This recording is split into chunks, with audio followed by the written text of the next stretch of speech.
Astagfirullah, perempuan miskin ahli ibadah masuk neraka karena air wudhu. Kisah menyedihkan ini dialami perempuan miskin tapi rajin ibadah. Kadang kita sebagai manusia sering fokus melihat hal-hal yang besar, padahal sesuatu yang sudah jelas tampak dan jelas hukumnya, pasti hukumannya juga jelas. Akan tetapi bagaimana dengan hal-hal kecil yang justru kita harus perhatikan? Terkadang hal-hal kecil ini justru yang akan menyesatkan. Berwudu adalah kegiatan yang memberikan kebaikan dan banyak manfaat. Dengan berwudu dan menjaga wudu, umat muslim akan tetap suci dalam lindungan Allah. Lantas wudu seperti apa yang menjerumuskan umat muslim hingga ke neraka? Berikut ini adalah cerita tentang dua orang dengan kondisi yang kontras, seorang laki-laki kaya raya dan perempuan papa.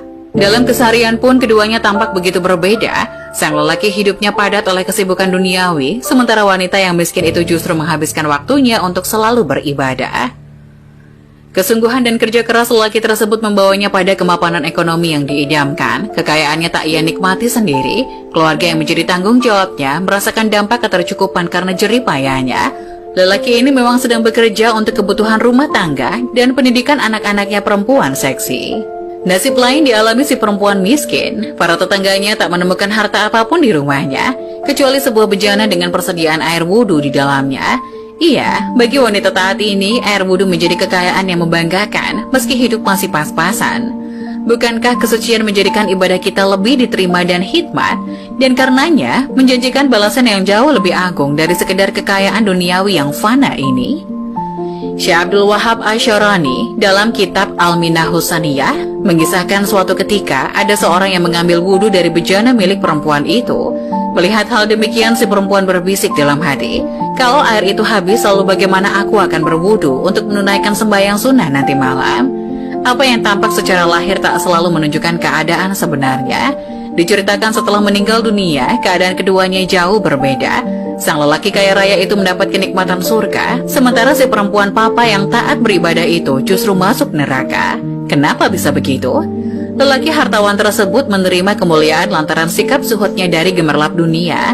Kekayaannya yang banyak tak lantas membuatnya larut dalam kemewahan cinta dunia serta kebahilan. Apa yang dimilikinya semata untuk kebutuhan hidup, menunjang keadaan untuk mencari ridha Allah. Pandangan hidup semacam ini tak dimiliki si perempuan. Hidupnya yang serba kekurangan justru menjerumuskan hatinya pada cinta kebendaan. Buktinya ia tak mampu merelakan orang lain berwudu dengan airnya, meski dengan alasan untuk beribadah.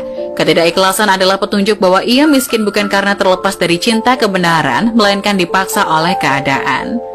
Syekh Abdul Wahab Asy'arani menjelaskan dalam kitab yang sama bahwa zuhud adalah meninggalkan kecenderungan hati pada kesenangan duniawi, tapi bukan berarti mengosongkan tangan dari harta sama sekali. Segenap kekayaan dunia direngkuh untuk memenuhi kadar kebutuhan dan memaksimalkan keadaan untuk beribadah kepadanya. Nasihat ulama sufi ini juga berlaku kebalikannya. Untuk cinta dunia, seseorang tak mesti menjadi kaya raya terlebih dahulu, karena zuhud memang berurusan dengan hati, bukan secara langsung dengan alam bendawi. Maka kita harus benar-benar mampu menjaga hati ini dari kecondongan duniawi, agar kita tak sengsara di dunia juga di akhirat. Amin.